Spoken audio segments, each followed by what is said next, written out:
Uh, so hello everyone, welcome to this new edition of Mimamsa. Um, तो जैसा हमने last time we discussed something about the international affairs, something related to Indo-Sri Lanka affairs, right? And today we plan to discuss something about about a topic which has in news right now. Everyone seems to be discussing about crypto, blockchain, bitcoins, इन सारी तरह की crypto currencies में अगर invest करना है तो क्यों करना है, किस क्रिप्टो करेंसी में हमें इन्वेस्ट करना है नहीं करना है. And we thought कि what is the impact of blockchain as a technology on a society. इस तरह की चीज़ों के बारे में just to understand that as a society, how is it going to impact us as a whole. So to do all that, we have Shubham Vyas with us, and he's someone who understands technology. So welcome Vyas. And yeah, the first thing that I would want from you is that to give our viewers the context of what makes blockchain so different. कि blockchain में ऐसा क्या है which is different from the regular internet services that exist right now, and why is it that people call it a revolutionary technology? ऐसा क्या है जो कि blockchain is going to change in the world, so what makes it different? Right. So if you look at like traditional internet technologies, so there is always a central authority or a central power figure which controls a network. So for example, if you are on Facebook, the Facebook executive team, or for example, Mark Zuckerberg has the power to ban your account or has the power to pull down your post, or not even going to Mark Zuckerberg. A lot of people within the Facebook organizations have the power to ban your speech on Facebook. Similarly with Twitter, similarly with Google, similarly with Amazon with their AWS services, right? So all these internet companies, there is a central power figure which controls all the data, which controls the entire network. Blockchain solves this problem by decentralizing that power. Now there is no one person who has so much control over the entire network. The control is distributed among all the people who are in the network. So data is not stored in any one central server or in any one location which the state or which any particular authority can come and limit access to. It is decentralized in like n number of nodes around the world, and sort of even if few nodes, one or two nodes, or even a few many nodes go down, that still does not affect the availability of the network. So what we have created is a distributed way to access a network, which sort of takes away the central authority or the central figure, which is the chief advantage of a blockchain technology. Right. यार जैसे हमने recently देखा था right कि Twitter and Facebook and Instagram, all these social networking platforms, they took down the account of the president of United States, Trump का जिस तरीके से what we saw right कि even someone who is considered the leader of the free world, if his account gets if he gets deplatformed from all these social networking platforms. So that tells us something about the nature of internet as it exists right now. Anyone can get deplatformed, किसी भी voice को stop कर दिया जा सकता है. And because of this, United States में हमने देखा कि किस तरीके से there was this platform called Grab, and what they did was कि उन्होंने first they created their own website because they did not want to be on Amazon Play Store, Android Play Store and the iPhone App Store, and because of which they wanted to have a website. And after that they thought maybe it is a good idea to have their own server because they can get banned from Amazon as well. So basically what is it, is there a way कि blockchain जो है वो इस तरह के platforms को और promote कर सकता है future में, to make yourself very in a way bulletproof from all these policies जहाँ पे कुछ select social media platform जो है वो तुम्हें ban कर सकते हैं, de-platform कर सकते हैं, तुम्हारी voice को किसी न किसी तरीके से छीन सकते हैं. So do you think कि blockchain is going to solve this problem जहाँ पे किसी एक particular way, किसी एक particular speech को ban कर दिया जाता है completely? Is it possible through blockchain in any way possible?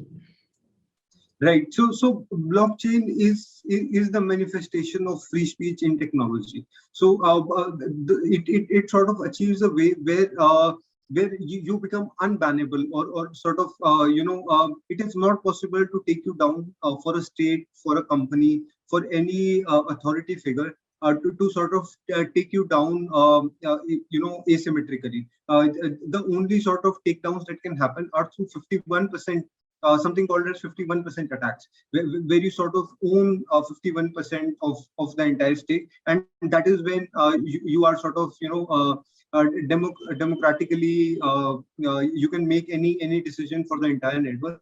But until that happens, there is no central figure which can asymmetrically do things against you, or which can ban you, or which can take down your post or whatever. So blockchain is essentially the technology which solves free speech for the internet, where the data is stored in these connected block of connected blocks, and hence the name blockchain, right? This data is stored in a distributed fashion across computers all around the world. So even if one jurisdiction sort of bans access to those computers, the data is still online in the remaining computers, and it manages that very beautifully. So it essentially makes you unbannable. So if we take the example of Bitcoin, right? The way to store a Bitcoin is through a 16-digit hash code, right? So it is not possible to stop the transfer of those 16-digit hash codes across boundaries, because it's trivial to transfer them. You can transfer them via email, you can transfer them via post, you can transfer them by embedding it into a painting and shipping it, right? So there are all these ways to transfer these 16-digit codes. So it is not actually possible for the state to ban, or for any company to ban the transaction here. So if you are essentially banning a blockchain technology, you're banning yourself from the technology, instead of it being the other way around. So I mean, this is the technology in which we can construct networks like BitCloud, which is sort of the blockchain version of Twitter, where not even BitCloud can take down anything that you put on it, right? And sort of every data point is secured by the data point that comes after it. So it is open ledger. So every transaction that happens is stored on that open ledger, one after the other.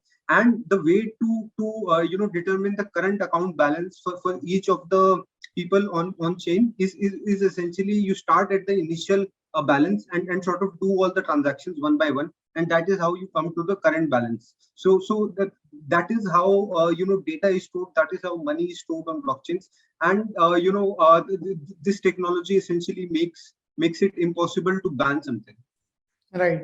And yeah, along with this, what I've seen is that, people say कि blockchain बहुत सारी और बड़ी problems हमारी society की solve कर सकता है, जिसमें सबसे बड़ी चीज़ हमें आती है कि इंडिया में हमने देखा कि इंडिया की सबसे बुरी रैंक अगर ease of doing business के अंदर है, तो that comes when it comes to enforcing contracts.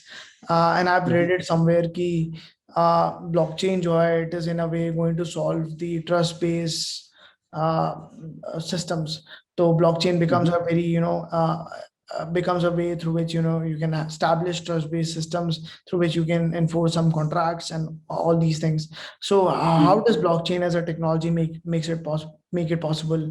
And how is it different from the regular internet or all the web services that exist? And how does these things actually happen Right. on blockchain? First your question about contracts, right? So sort of we have this poor ranking in contract enforcement, and it is really hard. It involves a lot of going to the court and coming back, getting married in registration. So contract enforcement is messy, and blockchain simplifies it through something called smart contracts, which is a feature of a particular network called Ethereum, which is sort of a sister network for similar to Bitcoin, but you can do a lot more stuff there. So smart contracts right now, they can only operate in the digital world. So you and I can have a smart contract for like a bet that we're making, right, which is entirely digital. But these contracts do not yet have the functionality to actually affect the real world, or enforce contracts in the real world. That requires something called an oracle, which sort of tells you the truth from the real world in whatever you want to know in the blockchain universe. The oracle is your sort of interface with the real world, where it tells you what happens in the real world, and based on Oracle's input, then the smart contract decision is made. So all of that is written down in code. If thing A happens, then do this. If thing B happens, then do this, right? So that is essentially your smart contract, and then Oracle is telling you what happened, A or B, right? So that is how smart contracts operate on blockchains. But I think we are still far away from seeing those implemented in the real world businesses that we have right now. I think your second question about blockchain establishing these trustless systems, where you don't need to have trust on a central authority, and still you can do work, right? So how that happens is, for example, if we take the world right now, why do we trust the Indian currency? We trust it because it is backed by the Indian state, right? And it is this one central institution on which we trust, and therefore we trust anything that it promises us. Now, if we go to the blockchain universe, all that trust becomes distributed. We don't trust the value of Bitcoin because there is a central Bitcoin authority which is telling us it is valuable. We trust its value because of the value it has in the market, because of the money that is invested in it by so many other people who sort of peg its price where it's at right now. So the Bitcoin value is essentially market driven. The price discovery mechanism there is sort of market driven, decentralized, trustless. Whereas in case of fiat, right, it's based on one central institution which is liable to fail. We have seen governments go down before. I mean, Latin America is used to having its governments sort of go bankrupt every 10 years. So their people have become very, very aware of the problems that are caused by over trust on one central authority, which the Western world hasn't really seen since World War II. Sort of the US dollar has been the main thing here, and it has become the currency for transactions internationally. But again, it is sort of dependent on the trust that we have on the US Fed to sort of back that currency. Right. Yeah, and just because you refer to US currency Mhm. being the fulcrum of all the financial institutions and all the bigger transactions that happen in the international economy. So I just want Mhm. to ask you कि जैसे recently we saw कि India के ऊपर Americans were able to arm twisters in a way for this issue about Mhm. our purchase of S-400 from Russia. तो Yeah, American जैसे there something called CAATSA sanctions. that's a, तो Americans ने वो एक sanction लगा दिया on Russians and any Mhm. Country which buys products from Russians at this moment. So they are going to get in a way sanctioned by the Americans, and Americans are able to do it because 85% of American, if I remember correctly, 85% of international transactions they happen in the American dollars. So do you think right. Bitcoin or blockchain or all these other cryptocurrencies they're going to in a way going to challenge the hegemony of American dollars in the international monetary system going forward? Is it Right. possible for Bitcoins to do that in future? Yeah, so cryptocurrencies have a couple of advantages and disadvantages when it comes to having these international transactions done in cryptocurrency instead of the US dollar. So, for example, the advantage there is that you don't have to be scared of US sanctions. There is no single authority which is so powerful which can influence sovereign decisions in your jurisdiction, right?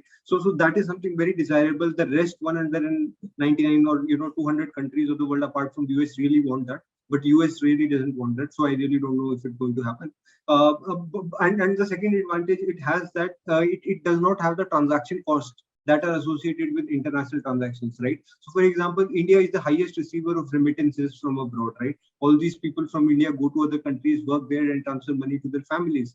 Now, because of the nature of the financial system that we have, 5 to 10% of that money is wasted in sort of transaction fees that is paid to all the banks that are intermediating between the transaction. Now all of that gets taken away by cryptocurrencies, and this is in a way making international systems more efficient. So all of a sudden we have 5 to 10% more money in the world than we previously had, because our transactions are essentially costing us zero. So these are a couple of advantages that cryptocurrencies have. But the disadvantage again is that the US dollar I mean, US is not powerful because sort of US dollar is powerful. US dollar has the power because US has real political power with boots on the ground, and it has all this military which is backing up its power, right? All of that, these cryptocurrencies don't have. They don't have a backing in the real world. They are based on this decentralized trust system, which I think makes it difficult and makes it a challenge for them to usurp this existing financial system that exists in the world.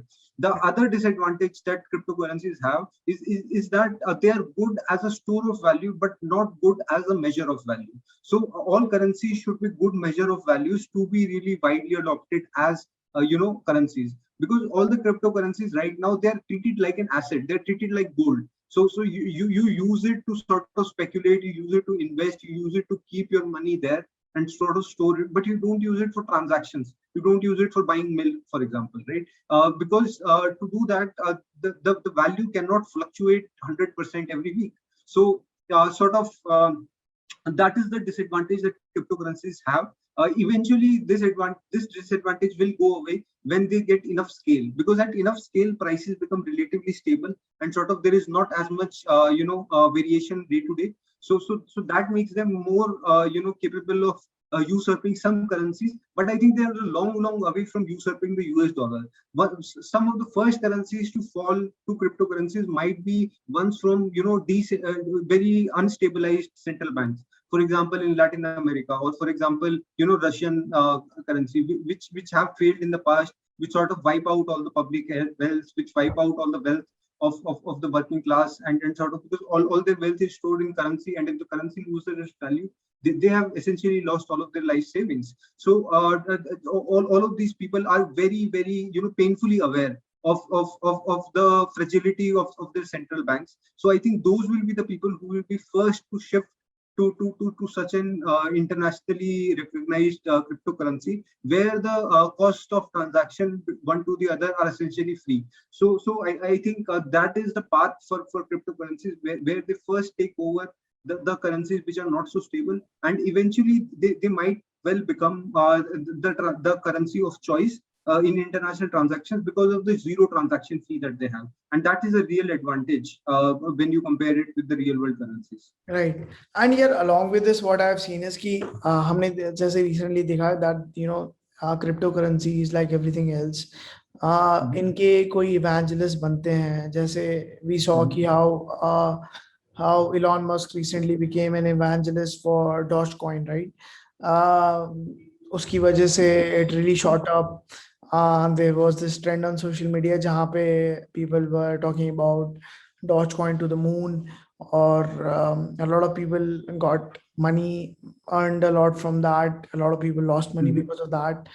Elon Musk also allowed Bitcoins for purchasing Tesla and all the transactions on Tesla, but recently he backed out from that, saying ki Bitcoins and these cryptocurrencies, they also have an environmental impact.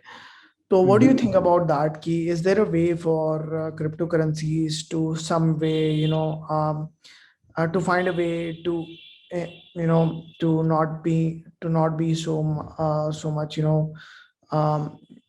Harmful to the environment. harmful to the environment, right? So is that possible?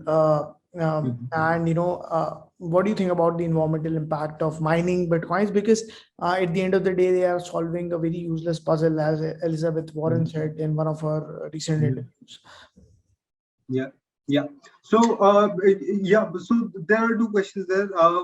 One is the environmental impact of sort of mining cryptocurrencies, and the second one is the influence possessed by these private celebrities on these publicly held assets. So I will take both in turn. So the first to the environmental concerns, right? So I think this is the biggest weakness of Bitcoin in particular, and sort of cryptocurrencies also in general, because the function of mining is based on solving these mathematical puzzles to find new bitcoins, and these puzzles get significantly harder as more and more bitcoins come into circulation, and there is only a fixed number of bitcoins, and to get them into circulation you have to mine through these increasingly hard problems. So this has been designed, this is by design, because they want to create a scarcity of bitcoins in the real world to sort of drive up the value. So that is how kind of how it is operating right now, and I think this is the original sin. So this is so because Satoshi Nakamoto, or whatever the name of the person who designed this is, sort of set that out in stone when Bitcoin was started out, when Bitcoin was being coded up. So essentially, way to find bitcoins is to solve these useless mathematical puzzles. It's not important that the problems remain useless. For example, you can define another function for mining. So for example, tomorrow, let's say some Durga coin. And Indian cryptocurrency comes along, right? And there the mining function might be defined very differently. There it might be defined that it has to solve some very useful research problem, right? Some computation that is required, and once it does that, that is when new coins are minted. So it is entirely possible. It depends on how you sort of define the cryptocurrency being manufactured, and this is the biggest weakness of the Bitcoin. That it is sort of mined through this, solving these increasingly hard mathematical puzzles based on yesterday's technology. And another disadvantage that it has is, if say tomorrow we get quantum computing or some computer which is exponentially more powerful than the computers that we have today, then solving these Bitcoin puzzles will be trivial for that, and that will essentially bring in all the supply of bitcoins into the market at the same time, leading to a supply and demand mismatch, leading to a price crash, which is a huge fragility inducer into the entire Bitcoin system. Now, this problem only exists with Bitcoin, doesn't really exist with every other cryptocurrency, but Bitcoin has sort of been the, the flag bearer of cryptocurrencies, and it has sort of set the standard.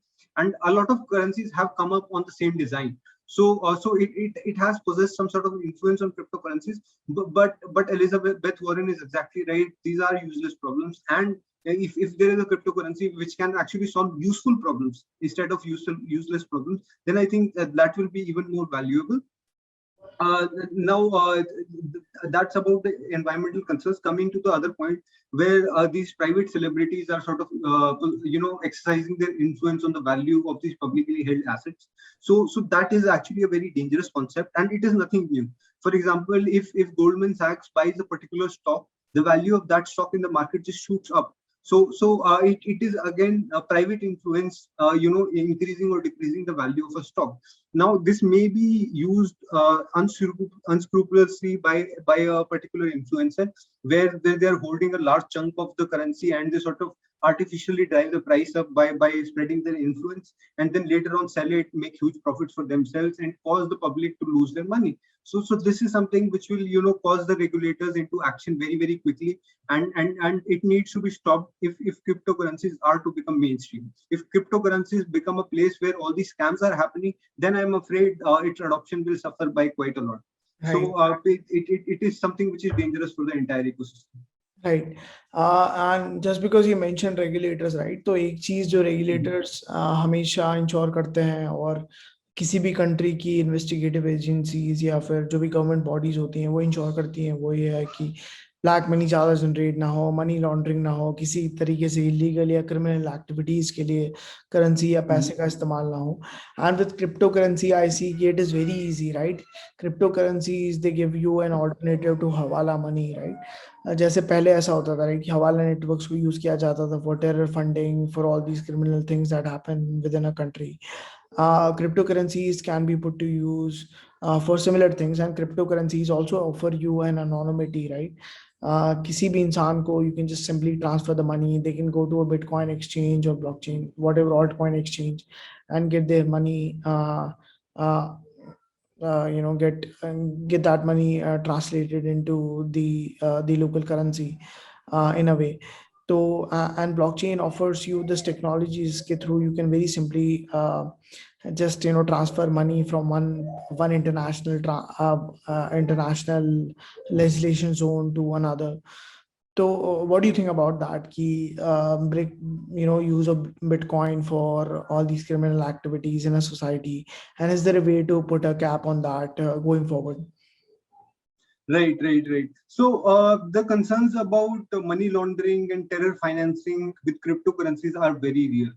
There is a lot of money laundering that happens through Bitcoin, through cryptocurrencies in general, and also there is a lot of drug trade that happens using these cryptocurrencies. So all of these are illegal activities, completely undesirable from the societal perspective.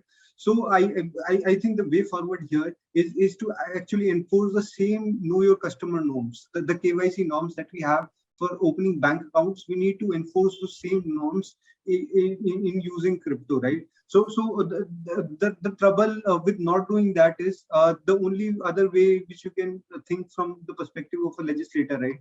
You can think about either banning the currency, or you can think about implementing these know your customer norms. You can't really ban it because of the nature of the technology, right? I mean, if you banning the particular cryptocurrency does not limit the ability of the money launderer or the ability of the terrorist to still carry out their activities, right? Because you cannot really stop them from using it. If you're banning it, you are stopping yourself from using the cryptocurrency. So there is that. And then coming back to the know your customer norms. So I think we need to treat crypto accounts in the same way that we treat bank accounts, and we need to enforce some sort of identity check at the points of exchange where sort of people are converting from fiat to cryptocurrency and from cryptocurrency to fiat. We need to have know your customer norms in there, at least in our jurisdiction, so that we can have some semblance of control over the transactions that happen. And the other point is that these technologies are really a godsend for things like money laundering and terror financing, because you can instantly transfer money from any point in the world to any other point completely anonymously and within no time. So this is exactly what the doc ordered for these terrorists, right? So I mean, our only way to sort of get around that is to enforce these strict know your customer norms, so that every point of exchange we can at least keep a tab on that, and at least in our jurisdiction there is no illegal conversion of crypto to the local currency, which can then be used to finance all these illegal activities. Right. So yeah, I think that is the way forward. And one other thing that I see is कि जब लोग बहुत ज़्यादा extreme में जाते हैं about crypto adoption, they talk about Yeah. placing the central authority, और सबसे बड़ी central authority जो है वो है the central bank in any country, right? जहाँ पे बात करी जाती है कि जिस तरीके से गवर्नमेंट एक्सरसाइज करती है the power of manipulating or deciding the price of the local currency vis-a-vis the international currency, inflation को control करने के लिए, and for a couple of other reasons. So in the extreme cases, people talk about Bitcoin or blockchain replacing the central bank, and taking away this power from the central government. What I fear personally is that that is also going to take away the power of government to redistribute wealth in a society, and in a way manage the economic disparity that exists in a society. And I see that as a route to rising anarchy in a society, because money is somewhat central to government's ability to manage these differences that exist in a society. तो do you think कि मतलब in a way ये जो एक radical idea है, radical vision है about bitcoins or blockchain, that in a way can be prevented, and society as such can be saved from anarchy that we are likely to see with such disruptive technologies going forward? Right. So I think that scenario only plays out when cryptocurrency becomes the currency of choice for doing every transaction. If you're going to the shop to buy milk or bread, right? If you're paying with cryptocurrency, that takes away the central bank's power to tax that particular transaction, and the state loses its source of income. If the state loses its source of income, it loses its ability to fund police stations, to fund public health care, to fund welfare schemes, and so on and so forth, to fund infrastructure in the country. So yeah, it would lead to a complete breakdown of the world as we know it. There will be no way to fund all the government spending that we are so used to.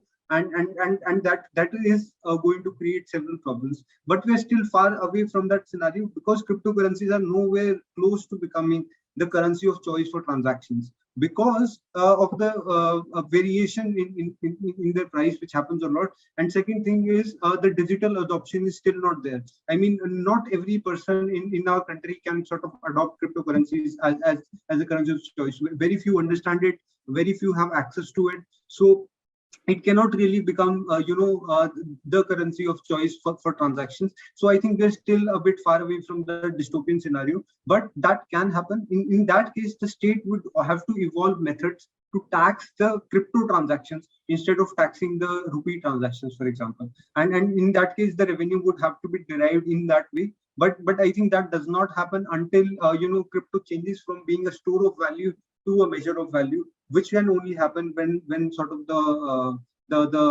volatility ceases to exist. Right. And so basically to conclude and from the discussion that we just had, right?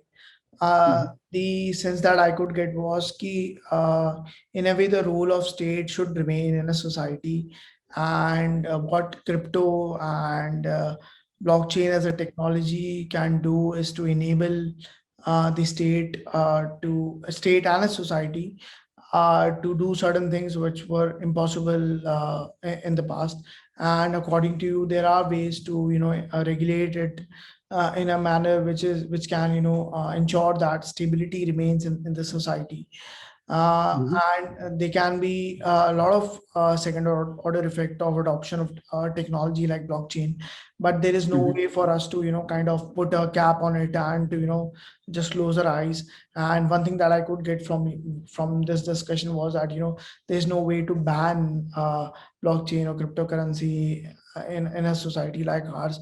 It'll just be that we'll be banning ourselves from such a technology and society at the end of the day. So what we need as a society is to come up with better regulations and increase our understanding of such technologies, and find ways to better use them to create an impact in a society like ours. So yeah, that was it from our side, and thank you everyone for watching this show. We'll come again from next week, and guys, we are new, so please follow us, subscribe us, and like the video if you enjoy it, and share it with your friends and family.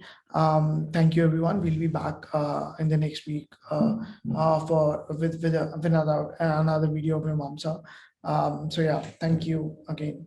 Yep. Thanks everyone. Take care. Peace.